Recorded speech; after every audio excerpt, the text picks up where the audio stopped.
நீங்க தில்லானா மோகனாம்பலை பாருங்க. அதே மணிரத்னம் சார் மௌனராகம் பண்ணும்போது பரதேசி திரைப்படம், நான் கடவுள் திரைப்படம், இந்த இடத்துல நான் பதிவு பண்ண வேண்டிய விஷயம். பொன்னியின் செல்வன் அந்த திரைப்படம் அந்த நாவலுக்கு உண்மை செஞ்சிருக்கா? முள்ளும் மலரும்னு ஒரு திரைப்படம் மகேந்திரன் சார் டைரக்ட் பண்ணது. தங்கப்பதக்கம் போன்ற திரைப்படத்துல எல்லாம் பாசமலர், பாவ மன்னிப்பு போன்ற திரைப்படங்கள். இந்த புத்தக திருவிழாவில் எனக்கு கொடுக்கப்பட்ட தலைப்பு திரைப்படங்களில் வாசிப்பின் சலனம். சலனம் அப்படிங்கிற அந்த சொல்லாடல் நம்ம ரொம்ப இலக்கியத்தன்மையான வார்த்தை சொல்லாடல். அது ரொம்ப குறைவாக தான் நம்ம வாழ்க்கையில் பயன்படுத்துவோம். சஞ்சலம், ரொம்ப என்னடா ரொம்ப சலனத்தோட இருக்க, சஞ்சலமா இருக்கிற அப்படிங்கிற வார்த்தை தான் சலனத்தினுடைய ஒரு கலோக்கியலான வார்த்தையா இருக்கும். அப்ப சலனம் அப்படிங்கிறது என்ன அப்படின்னா, அது ஒரு மாயை. உண்மையை சொல்ல போனா ஒரு மாயை. ஒரு பொருளை, ஒன்னை இல்லாததை இருப்பது போல் காட்டுவது தான் சலனம். தண்ணி இருக்கு, அதை ஆட்டி விட்டோம்னா அது அந்த ஆடுன பிறகு ஒரு அசைவு இருக்கு இல்லையா, அது அந்த அசைவுக்கு பேர் சலனம். காத்து இருக்கு, ஒரு காத்து மரத்துல பட்டு மரம் ஆடி அந்த உணர்வை தந்தால் அதுக்கு பேர் சலனம். அப்படி இயற்கையினுடைய செயல்பாடுகளில் தான் இந்த சலனம் என்கின்ற வார்த்தை உதாரணமாக பயன்படுத்தப்படுகிறது. அது ஒரு விஷுவலா நமக்கு அந்த சொல்லணும்னா, அந்த சலனத்துக்கு நம்ம இயற்கையினுடைய செயல்பாட்டை தான் விஷுவலாவே நம்ம பார்க்க முடியும். அப்போ 1895 லூமியர் சகோதரர்கள் முதலில் திரைப்படத்தை உருவாக்குவதற்கான ஆரம்பகட்ட கருவியை கண்டுபிடித்தார்கள். 95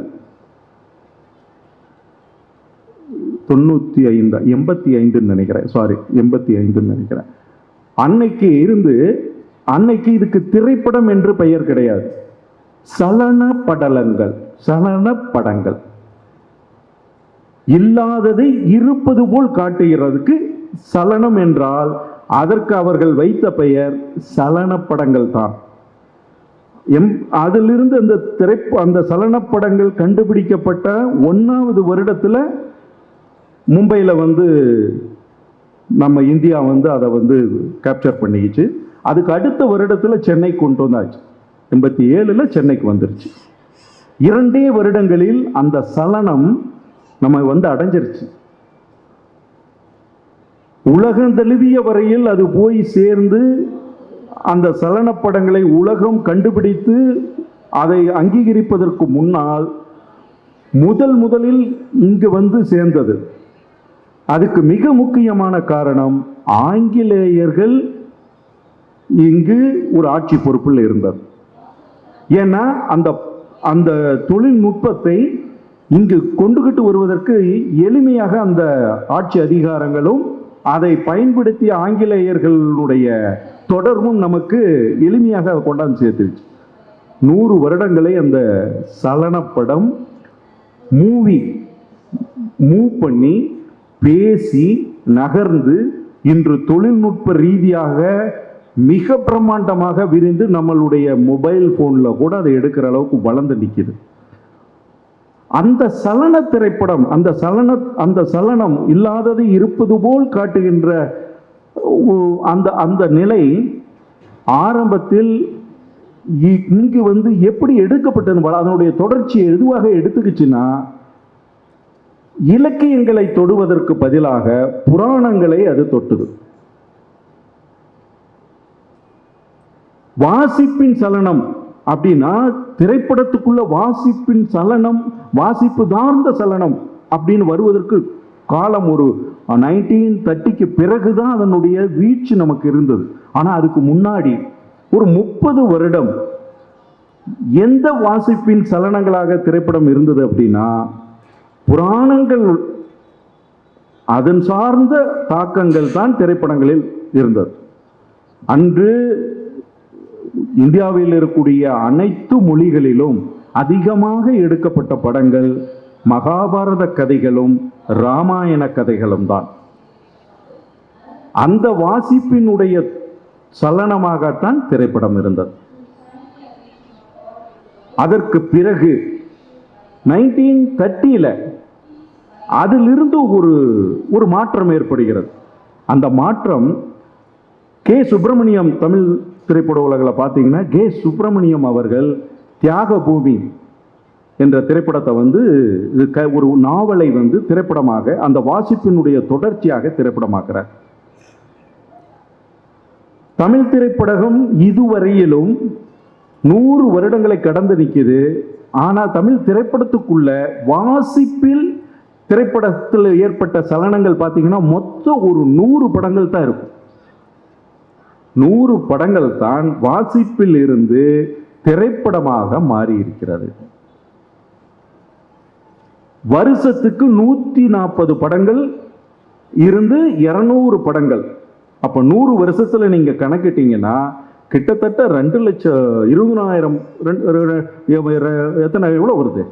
200 படங்கள்னா 10 வருஷத்துக்கே 2,000 படங்கள் ஆயிடுச்சு.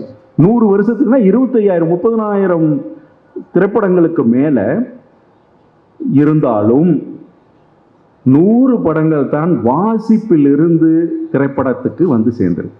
அப்ப எங்க அது ஏன் விடுபட்டது அப்படின்னா, மகாபாரத கதைகள் புத்தகங்கள் ஆவதற்கு முன்னால் இருந்து திரைப்படமானதை விட புத்தகங்கள் ஆன பிறகு வந்த இலக்கியம், அரசியல், சமூகம் சார்ந்த திரைப்படங்களில் இருந்து 100 படங்கள் தான் இவ்வளவு காலகட்டம் 100 வருடத்துல வந்திருக்குன்னா ஏன் அந்த இடைவெளி?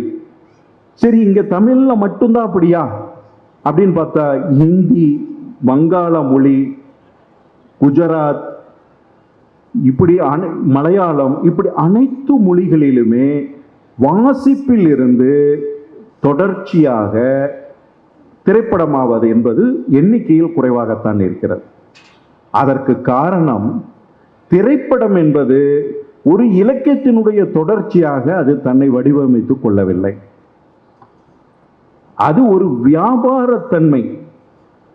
அதற்குள் கதை இருக்கிறது, ஓவியம் இருக்கிறது, இசை இருக்கிறது, நடிப்பு இருக்கிறது, தொழில்நுட்பம், வியாபாரம், இப்படி அனைத்து கலைகளும் அதுக்குள்ள வரும்போது அதில் இலக்கியமும் கொஞ்சம் இருக்கே தவிர இலக்கியம் அல்ல திரைப்படம். இலக்கியவாதிகள் அத்தனை பேருமே திரைப்படத்துக்கு வர வேண்டிய அந்த பரிணாம வளர்ச்சிக்கு அவங்க வரல. திரைப்படத்துக்கு உள்ள வரும்போது இலக்கியவாதிகள் கூட தன்னுடைய நாவலை திரைப்படமாப்பதற்கு பதிலாக புதிதாக திரைப்படத்துக்கு ஒரு கதை எழுதுவான். அதான் நடந்திருக்குது நிறைய இடத்துல. மலையாளத்தில் உம்மாச்சு ஒரு மிக முக்கியமான நாவல். அதுபோல செம்மீன் மிக முக்கியமான நாவல், வைசாலி மிக முக்கியமான நாவல். இது எல்லாமே இது போன்ற ஒரு வடக்கன் வீரகதா, இப்படி போன்ற திரைப்படம் 2ஆம் இடம், எம்.டி. வாசுதேவனுடைய 2ஆம் இடம், இப்படி நிறைய நாவல்கள் திரைப்படங்களோட நிறைய தொடர்புபடுத்தி அது தன்னை மலையாள உலகில் திரைப்படத்தினுடைய வாசிப்பின் சலனங்கள் அதிகமாக இருக்கிறது. மலையாளத்திற்கு திரைப்படமே ஒரு இலக்கியத்தன்மை கொண்டதாகவும் இருக்கிறது, தமிழிலோ தெலுங்கிலோ இருப்பதை விட. ஆனால் இது வங்காளத்தினுடைய தாக்கம். வங்காளத்தில் ஒரு காலகட்டத்தில் திரைப்படம் என்பது வாசிப்பினுடைய சலனமாகவே இருந்தது. அதனுடைய தாக்கம் கேரளாவில் இருக்கிறது. காரணம், அங்கு 2 இடத்திலும் வலதுசாரி இடதுசாரி சிந்தனையாளர்கள் 2 பேருமே இருந்தாலும் அங்கு கம்யூனிஸ்ட் நண்பர்கள், தோழர்களுடைய முழுமையான அந்த வாசிப்பினுடைய தொடர்ச்சி, இலக்கியத்தினுடைய தொடர்ச்சி அப்படியே திரைப்படங்களுக்குள்ள வர்றதுக்கு வங்காளமும் மலையாளமும் மிக முக்கியமான ஒரு அடித்தளத்தை அந்த தோழர்கள் அமைச்சு கொடுத்தாங்க. இன்னும் சொல்ல போனா வங்காளத்திலையும் கேரளாவிலையும் எடுத்தீங்கன்னா புராண கதைகள் நம்மளை விட அங்க அதிகம், தமிழ்நாட்டை விட அங்க ரொம்ப அதிகம், கொண்டாட்டங்கள் அதிகம். அங்க இருக்கக்கூடிய கலாச்சாரங்களில் பார்த்தீங்கன்னா ரொம்ப நிறைய புராண தாக்கங்களும் மத தாக்கங்களும் இருக்கு. ஆனால் அதை எல்லாம் தாண்டி இலக்கியத்தினுடைய வாசிப்பினுடைய தொடர்ச்சியாக சினிமா மாறி நின்றதுக்கு சிவப்பு சிந்தனையாளர்களுடைய அடித்தளம் தான் மிக முக்கியமானது. தமிழகத்தை பொறுத்தவரை கல்கி அவர்கள், லட்சுமி அவர்கள், ஒரு காலகட்டத்தில் சுஜாதா அவர்களுடைய நாவல், புஷ்பா தங்கத்துறை, மகரிஷி, சாய்ந்தாடம்மா சாய்ந்தாடு, காயத்ரி, இந்த திரைப்படங்கள், அதனுடைய தொடர்ச்சியாக சுஜாதா அவர்களுடைய பிரியா, கரையெல்லாம் செண்பகப்பூ போன்ற அவருடைய நைலாயின் கயிறு, அது கூட திரைப்படங்கள், இப்படி ஒரு குறிப்பிட்ட ஒரு ஒவ்வொரு எழுத்தாளர்களுடையதும் அதிகமாக பதிவாயிருக்கு. தமிழ்வாணன் அவர்களுடைய நாவல் பதிவாயிருக்கு.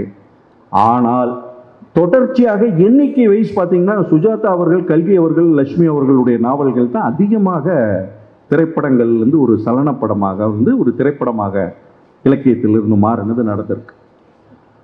இப்போ சமீப காலங்களில் கடைசியாக வந்த திரைப்படம் பொன்னியின் செல்வன். ஒரு நாவல், நீண்ட காலமாக இருந்த நாவல் திரைப்படமாக மாறி நிற்கிது. ஆனால் பொன்னியின் செல்வன் அந்த திரைப்படம் அந்த நாவலுக்கு உண்மை செஞ்சிருக்கா அப்படின்னு பாருங்க. கல்கி அவர்கள் தொடர்ச்சியாக அந்த இடங்களுக்கு சென்றிருக்கிறார். பயண தூரம், உடை, அந்த ஒரு சோழ நாகரிகத்தினுடைய நீட்சியாக என்னெல்லாம் இருக்கோ அதையெல்லாம் முடிந்தவரை ஜெனியூனாக அவர் பதிவு செஞ்சிருப்பார் அவருடைய பொன்னியின் செல்வன் நாவலில்.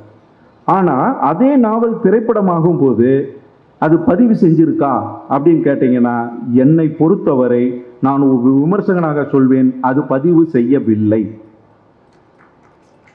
ஒரு 100 வருடம் அது யாருமே தொடாத விஷயத்தை இது தொட்டு முடிச்சிருக்காங்க. அதில் அது ஒரு சாதனை. ஆனால் உடை, நிறம், மனிதர்களுடைய நிறம், கட்டட அமைப்புகள் எதுவுமே பதிவில்லை. தஞ்சாவூர் என்பது ஒரு சமதள பகுதி. அது ஒரு வண்டல் மண் படிகிற பகுதி. ஒகேனக்கல்ல பார்த்தீங்கன்னா காவேரி வீழ்ந்து உழுகும். அந்த கொள்ளைகால் பக்கம் போனீங்கன்னா காவேரி மேல இருந்து பறந்து விழுகும். காவேரி அடுத்தது பவானி வரும்போதே பார்த்தீங்கன்னா கல்லுகளுக்கு இடையில கரடு முரடா ஒடியாரும். கரூர் தாண்டும் போதே பார்த்தீங்கன்னா கரூர் கிட்ட அப்படியே அதனுடைய அமைதி இருக்கும். திருச்சி தாண்டி கல்லணை கிட்ட வரும்போது அது 2-3 பதுங்கி போய் ஒரு 70 வயது நபர் ஒரு சாந்தமாயிருவான் தெரியுமா வாழ்க்கையினுடைய அனுபவத்தில். அந்த மாதிரி அது ஒரு 70 வயது நபர் போல ரொம்ப பவ்யமாக இருக்கும். கல்லணையிலிருந்து பிரிஞ்சு பிரிஞ்சு பிரிஞ்சு பிரிஞ்சு காவிரி கடலில் கறக்கும் போது பார்த்தீங்கன்னா அது வாய்க்காலாக மாறிடும். காலில் தள்ளையை விடுகிற வாய்க்காலாகத்தான் வயல்வெளியில் பார்க்க முடியும். அப்படி ஒரு சமதள பகுதி அது. அங்கே கடவுளுக்கு உயரமான ஒரு கோயிலை கட்டணும் அப்படின்னு ஒரு அரசன் ஆசைப்படுறான். அப்போ அவனுடைய மாளிகை எப்படி இருக்கணும்னா குறைவாக இருக்கணும், உயரம் குறைவாக இருக்கணும். அது கல்லால் கட்டப்பட்டதா மரத்தால் கட்டப்பட்டதா? அந்த மாளிகை எப்படி இருந்திருக்கும்? மரத்தையும் செம்மண்ணுகளையும் வைத்து அடர்த்தி வைக்கோலெல்லாம் வச்சு கலவையை கரைச்சி ஊற்றி அதில் ஒரு கட்டுமான பணிகளோட ஒரு கட்டட அமைப்பு இருந்திருக்கலாம். உடை எப்படி இருந்திருக்கும்? இன்னைக்கு நம்ம இது வெயில் மண் பூமி. இந்த வெயில்ல நம்மளுடைய பருத்தி உடைகளாக இருக்கும், அல்லது ரொம்ப தொலைதொலைன்னு உடைகள் இருந்திருப்போம். வசதியானவர்கள் கூட ரொம்ப ரொம்ப ரொம்ப குறைவான உடை நகைகள்லாம் போட்டு தான் இருப்பாங்க. அவ்வளோதான் இருக்கும். ஏன்னா நம்மளுடைய சீதோசன நிலை. அப்போ அந்த மன்னர்கள் எவ்வளவு உடை குறைவாக அணிஞ்சிருப்பாங்க. சரி, இதுக்கு பிறகு அங்க பாறை பகுதியிலே கிடையாது. குடுமியாமலையிலையோ அங்கிருந்தோ கோயில் கட்டுவதற்கு வெட்டி பாறைகளை கொண்டுகிட்டு இங்க ஒரு மிகப்பெரிய கோயிலை கட்டியிருக்காங்க. கற்றளி எடுக்கிறது என்பது சோழர்கள் காலத்தில் ஒரு மிகப்பெரிய விஷயமா இருந்திருக்கு. செங்கல்லில் இருந்து கருங்கல்லில் கோயில் கட்டுவது என்பது ஒரு மிகப்பெரிய வேண்டுதல்கள் அடிப்படையில் நடந்திருக்கு. அப்போ கற்றளி என்பது ஒரு கடவுளுக்கு மட்டுமே பொருந்தின ஒரு விஷயமா இருந்ததெல்லாம் பதிவாயிருக்கு. ஆனா பொன்னியின் செல்வன்ல என்ன நடந்திருக்கு? தஞ்சாவூர் கோயில், ராஜராஜன் கட்டின கோயிலை விட மிக உயரமான மலைகள் மேல தஞ்சாவூர் கோயில் இருக்கு. இது கோட்டை இருக்கு. எங்க இருக்குது தஞ்சாவூர்ல மலை, எங்க இருக்குது கோட்டை? எங்க இருக்கு? நீங்க நாகப்பட்டினத்திலிருந்து எடுத்தீங்கன்னா மாமல்லபுரத்துக்கிட்ட தான் சின்ன மலைகள் இருக்கு. கிட்டத்தட்ட 10 கிலோமீட்டர் டிஸ்டன்ஸுக்கு கன்னியாகுமரியிலிருந்தே சைடுல மலைகளே கிடையாது. செங்கல்பட்டு இங்க வரும்போது தான் பாத்தீங்கன்னா குன்று குன்றா சின்ன சின்ன மலைகள், திருக்குளங்கன்றோ இருக்கும், அப்படி இருக்கும், மலைகளே இல்லை. ஆனா பொன்னியின் செல்வன்ல இருக்குது கோட்டையே அவ்வளவு பெரிய மலை மேல கட்டின கோல்கொண்டா கோட்டை கொண்டாந்து இங்க வச்சிருக்காங்க. உடைகள் அத்தனையும் நார்த் இந்தியன் உடைகள், நகைகள் அத்தனையும் நார்த் இந்தியன் மன்னர்கள் போடுற அந்த முழுக்க சினிமாவா மாறி நின்று. அது ஒரு சினிமா. அப்போ வாசிப்பின் சலனங்கள், எந்த வாசிப்பு எதுவாக மாறுது? வாசிப்பின் சலனங்கள். நான் அது ஏன் இந்த உதாரணத்தை சொல்றேன்னா, இந்த உதாரணம் சமீபத்தில் உங்களுக்கு பதியுங்கிறதுக்காக சொல்றேன். ஆனா இதே இடத்துல ஒரு உதாரணம் சொல்றேன். முள்ளும் மலரும்னு ஒரு திரைப்படம் மகேந்திரன் சார் டைரக்ட் பண்ணது. மெட்டி, நண்டு, இந்த படங்கள் அனைத்துமே நாவலுடைய திரைப்படங்கள். சிற்றன்னை, பொன்னியின் சாருடைய நாவல், இது எல்லாம் தான் திரைப்படம் பண்ணார் மகேந்திரன் சார். மகேந்திரன் சார் முழுக்க முழுக்க திரைப்படத்துக்கு வசனம் எழுதியவர். தங்கப்பதக்கம் போன்ற திரைப்படத்துல எல்லாம் அப்படி வசனத்து வசனமாவே, அப்படி வசனத்துக்கு பேர் போன ஒரு வசனகர்த்தா. அப்படிப்பட்ட ஒரு நபர் வாசிப்பினுடைய சலனம், வாசிப்பிலிருந்து ஒரு திரைப்படம் ஆக்கும்போது வசனமே இல்லாம ஒரு திரைப்படம் பண்றார் ஒரு வசனகர்த்தா. அந்த ஆள் நேர்மையான ஒரு படைப்பாள். அங்கதான் இருக்கு இலக்கியம். திரைப்படம் ஆகும்போது, வாசிப்பு திரைப்படம் ஆகும்போது அங்க ஒரு இலக்கியம் மலரணும். அது ஒரு ஏற்கனவே எழுத்து வடிவத்தில் இருக்கக்கூடிய ஒரு இலக்கியத்தை ஒரு விஷுவல் வடிவமாக அதை மாற்றி இன்னொரு தொடர்ச்சி, அது இன்னொரு பாய்ச்சல். அதுக்கு ஒரு கலைஞர் நடுவில் நின்று மிக தார்மீகமா வேலை பார்க்கணும். அந்த வாசிப்புக்கும் சலனத்துக்கும் இடையில வேலை பார்க்கறது என்பது பயங்கர மித்து. அது ஒரு மந்திரவாதி வேலை. அதை மகேந்திரன் சார் செஞ்சிருப்பார். நான் ஆரம்பத்தில் நூலகத்தில் அப்பதான் படிக்க தொடங்கி இருக்கிற காலகட்டம், 8th 9th படிக்கிற காலகட்டம். ரமணிச்சந்திரனுடைய நாவல் நினைக்கிறார், உமாச்சந்திரனா ரமணிச்சந்திரன் நினைக்கிறேன். அந்த நாவல் முள்ளு மலரும் நாவலை நான் படிக்கிறேன், புத்தகமாக வந்தது படிக்கிறேன். அது காளி, இந்த தங்கச்சி கேரக்டர், இது அந்த விஞ்ச் கேரக்டர், அந்த மலை மேலே இருக்கக்கூடிய ரயில் பயணம், இதெல்லாம் எழுத்து வடிவிலேயே என்னை ரொம்ப பாதித்த ஒரு நாவல். படித்தாச்சு, முடிஞ்சிருச்சு. இது படித்து முடித்த ஒரு வருடம் 2 வருட காலகட்டத்தில் முள்ளு மரணம் திரைப்படம் வருது. நான் அந்த படத்தை பார்க்குறேன். பார்த்தா எனக்கு என்னமோ ஒரு பாதிப்பு.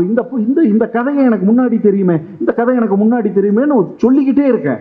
சொன்னால் அதுக்கு பிறகு பத்திரிகையில எல்லாம் வருது, இது இப்படி ஒரு நாவலை திரைப்படமாக்குனது அப்படின்னு சொன்னது. அப்போ தான் எனக்கு தெரியுது, ஓ அப்போ ஒரு கதையை திரைப்படம் ஆக்க முடியுமா? அதற்கு எனக்கு ஒரு எழுத்தை, ஒரு நாவலை எப்படி திரைப்படமாக மாற்றுவதற்கு எனக்கு கிடைத்த மிகப்பெரிய பாதிப்பும் உதாரணமும் முள்ளும் மலரும் தான்.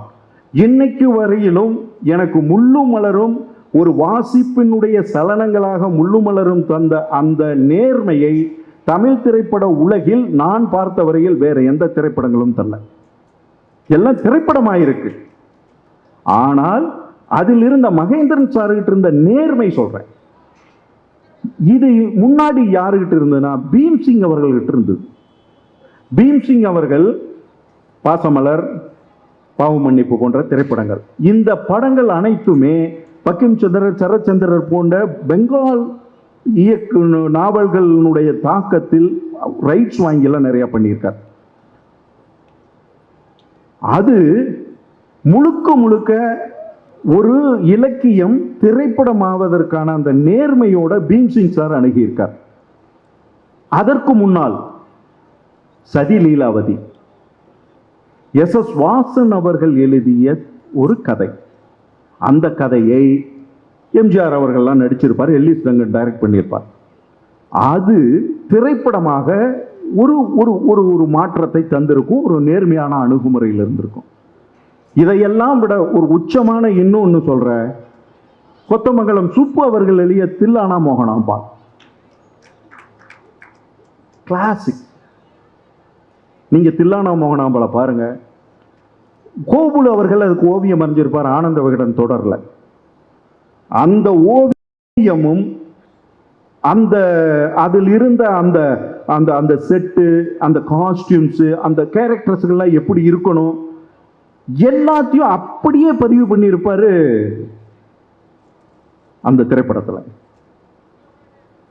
அவ்வளவு நேர்மையான ஒரு திரைப்படம். கேரக்டர்ஸ் கூட பாலையா அண்ணன்ல இருந்து சாரங்கபாணி அண்ணன்ல இருந்து இந்த பக்கம் நாகேஷ் சார், நம்பியார், எல்லாம் அவங்க தில்லானாவோட வரக்கூடிய அம்மா, அந்த மிருதங்கம் வாசிக்கக்கூடிய கருணாநிதி, அவங்க இப்படி அனைத்து கேரக்டர்களும் அந்த வாசிப்பில் இருந்து அப்படியே இல்லாத ஒன்றை இருப்பது போல் காட்டுவது அப்படின்னு தான் சலனங்கள். அப்படின்னா அங்க இருக்கிறதை இன்னும் மெருகேற்றி காட்டுவது தான் இலக்கியத்தினுடைய வாசிப்பினுடைய இன்னொரு பரிமாணம் நினைக்கிறேன். அது அந்த கலைஞர்கள்ட்ட இருந்தது. இப்படி தொடர்ச்சியாக பல்வேறு காலகட்டங்களில் பல்வேறு கலைஞர்கள் அதை தொட்டு மேம்படுத்தி அழகுற அதை அடுத்த ஒரு தலைமுறைக்கு கடத்தி சென்ற கலைஞர்களையும் பார்க்கிறோம். தொட்டு இருக்கிறத தொட்டு விட்டு திரைப்படமாக்கின அனுபவத்தையும் இப்ப சமீபத்தில் பார்க்கிறோம். அந்த அனுபவமும் நடந்திருக்கு. ஆனா அதே மணிரத்னம் சார் மௌனராகம் பண்ணும்போது ஜெயகாந்தன் அவர்களுடைய ஒரு கதையினுடைய பாதிப்பு தான் மௌனராகம். மௌனராகம் மிக சிறந்த ஒரு இலக்கியமாக திரையில் வந்திருக்கும். எங்க போனாரு அந்த கலைஞன், மௌனராக கலைஞன் பொன்னியின் செல்வன்ல. ஏன் அந்த குறைஞ்சபட்ச அணுகுமுறை கூட இல்லாம போச்சு? 100 வருடங்கள், ஒரு 50-60 வருடங்கள் ஒரு கலைஞன் தேடி பிடிச்சு போய் எழுதி யாராலும் தொட முடியல, எடுக்க முடியலன்னு சொன்ன ஒரு படைப்பை, இலக்கிய படைப்பை, அதை திரைப்படம் ஆகும்போது குறைஞ்சபட்சம் அந்த நேர்மையை கூட அணுகாம முழுக்க முழுக்க ஒரு திரைப்படத்தினுடைய வணிக ரீதியான ஒரு கலவையாகவே அந்த திரைப்படம் வடிவமைத்ததில் எனக்கெல்லாம் மிகப்பெரிய வருத்தம். ஒரு படைப்பாளியாகவும், ஒரு பொன்னியின் செல்வன் படித்த வாசகனாகவும், அதே போல ஒரு விமர்சனாகவும் எல்லா விதத்திலையும் அது எனக்கு ஒரு பெரிய ஏமாற்றம் தான். ஆனால் திரைப்படம் வாசிப்பில் இருந்து சலனப்படங்களாகவும் திரைப்படங்களாகவும் மாறும்போது அது மிகப்பெரிய சவாலை சந்திக்க வேண்டி இருக்கிறது என்பதுதான் உண்மை. அந்த சவாலை சந்திப்பதற்கு பல கலைஞர்கள் விருப்பம் இல்லை. எதுக்கு அந்த ரிஸ்க் எடுக்கணும்? போயிடலாம் அப்படியே, வேண்டாம், அதெல்லாம் திரைப்படத்தை நம்ம பண்ணும்போது நிறைய போராட்டம் அது இது அப்படி. அதுல இப்ப சமீபத்தில் இன்னொரு நண்பரை நான் சொல்லணும். பரதேசி திரைப்படம், நான் கடவுள் திரைப்படம், இந்த இடத்துல நான் பதிவு பண்ண வேண்டிய விஷயம். பாலா அவர்கள் என்னுடைய நெருங்கிய நண்பர். இன்னும் ஆச்சரியம் சொல்ல போனா என்னுடைய ரூம்மேட். நானும் பாலாவும் எல்டாம்ஸ் ரோட்ல ஒன்னா தங்கி இருந்தோம். நான் நிறைய படிப்பேன். பாலா ஒன்னும் சுத்தமா சாதாரணமா படிக்க கூட மாட்டான், புத்தகமே தொட மாட்டான். ஆச்சரியம், பாலுமகேந்திரா சார்கிட்ட போன பிறகு பாலா படிப்பில் தன்னை மேம்படுத்தி கொண்டு அல்லது படிப்பு சார்ந்த விஷயத்தில் தன்னை கவனம் செலுத்திக்கிட்டு நான் கடவுளையும் பரதேசியும் நாவல்களிலிருந்து எடுத்து சினிமா படைச்சிட்டான். பெரிய சல்யூட் அடிக்கணும். அதை நேர்மையா படைச்சிட்டான். தொடர்ச்சியான படிப்பாளிகளை விட, தொடர்ச்சியா அதுக்காகவே மெனக்கடுறவங்களை விட பாலா அந்த திரைப்படத்தை ஒரு வாசிப்பு, அந்த வாசிச்சு நான் இந்த இடத்துல இருந்து வாசிக்கிறேன், இதை எப்படி நான் ஒரு திரைப்படமாக நான் மாற்றணும். அப்ப அதுக்கு என்ன, அது அந்த ஒரிஜினல் கற்பும் கெடாம அதனுடைய நேர்மையாக நான் திரைப்படத்தில் அணுகி சொல்லிடணும், அதை கெடுத்துடக்கூடாதுன்னு வேலை பார்க்கணும் இல்லையா? அதை அந்த 2 திரைப்படத்திலையுமே பார்க்க முடியும். தங்கர் பச்சானுடைய திரைப்படங்கள், அவருடைய நாவல்களையே பெருசா பண்ணார். ஆனால் தலைகீழ் விகிதங்கள் நாஞ்சில் நாடானுடைய திரைக்கதையை எடுத்து படம் பண்ணும்போது அது முழுமையாக வரல. 9 ரூபாய் நோட்டு தங்கர் பச்சானுடைய திரைப்படம், நாவல் திரைப்படமாகும் போது இருந்த நேர்மை, தலைகீழ் விகிதங்கள் நாஞ்சில் நாடானுடைய திரைப்படத்தை, தலைகீழ் விகிதங்கள் நாவலை எடுத்து திரைப்படமாகும் போது அது கொஞ்சம் வணிக ரீதியாகத்தான் மாறி இருந்ததே தவிர இலக்கியத்தன்மையில முழுமையாக அது தன்னை வெளிப்படுத்தல.